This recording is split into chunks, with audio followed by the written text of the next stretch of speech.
firstly, Sanjay, tell me, what is this mood really come in the industry of coming out with historic films? Well, I've always somewhere supported historic films because what happens is the generation which, when you talk of history, it's always his story, someone's story. So what they wrote that time, or what history, what we've read, and what sometimes we haven't read, we get to see it on celluloid. So it kind of refreshes your where you're from, your roots, and a lot of times. I think, say, our generation, I'm sure you're referring to the latest releases of Bhagat Singh's and all. Our generation probably really just knew, okay, what Bhagat Singh was, who he was, and maybe a little bit what he did. But in detail, sometimes cinema really helps in refreshing your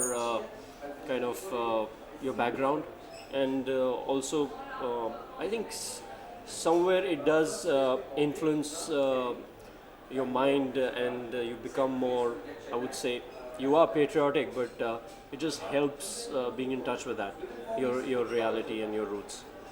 But do you think that because of the success of films like Lagan and Gadar, that people thought that they would make a film on Bhagat Singh?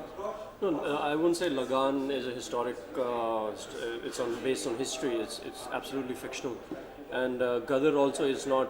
See, Gadar was. I mean, it was a huge success, but it dealt more with park bashing and a fictional story. It didn't deal with a hero, a historic hero like Bhagat Singh. So I mean, as an audience, I would want to see. I would want to know about Bhagat Singh, Gandhi, more than a fictional hero. So I think it to the youth it really helps. Today, if you ask. Younger generation, like, do you know anything about Bhagat Singh, or when did Gandhi do this, and your own history? So they're really not aware of it. They would talk about the Queen, and they'll talk about George Bush, and they'll talk about the Western culture more than our own culture and history. So which is somewhere it always helps, and I think it's very important. In time and again, I mean, every 2-3 years, one should have one historical coming up. In terms of your film coming up, Pinjar, what kind of film is it? Isn't it? See, Pinjar is based on a novel. In terms of Pinjar, what kind of film is it? Pinjar is based on a novel by Amrita Pritam, and it deals with what used to happen with families, and what families went through during partition, and how women used to get kidnapped. Muslim women were picked up by Hindus, and Hindu women were picked up by Muslims during partition. And partition had just begun. It wasn't like just maybe 10-15 days before that, a month before that, the rumors and everything that there's going to be a partition. So a lot of people went through a lot of turmoil, which somewhere you associate, living in South India, or even in western part of the country, you don't say, oh, it happened somewhere in the north. So we say these films will do well in the north because they associate more with that. But I think it's just bringing across a story to the entire nation, to the world, that these things happened.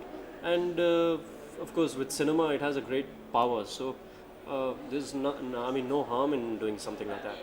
And Pinjar, I'm enjoying doing Pinjar, and it also, I'm from the north, I'm from Kashmir. I've experienced somewhat a similar partition, whereas the country wasn't going through a partition, but yes, one did become a refugee. The Kashmiris over here, we people. So I could really identify with that, and I think I would promote such cinema and love to be a part of it. In terms of Pinjar, what role are you really playing?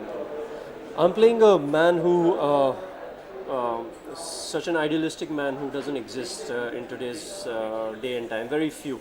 He's completely secular. He's completely, for him, language doesn't decide your religion. Language is just a mode of communication. For him, that character, he believes in what Kabir said, he believes in what Ghalib said, he believes in Gita, he believes in Quran. He's very well read, he's illiterate. So it's that kind of a character, which is rare to find now. But seeing the recent past and like how the historic films have really worked, what makes you think that his, Pinjar? I'm not showing they're really going to work or not, but I think it's better than a lot of nonsensical cinema, which we create. There are a couple of other characters in Pinjar as well, like Manoj, Bajpayee, and some of them. Yeah. So how is each and every character given an equal importance to play in the film? So it is the protagonist, of course, is the girl. Her name is Puro, which is being played by Urmila, and she is basically what happened to that girl and her family, and in her journey, how she meets these people and how these people influence her life and are a part of her life.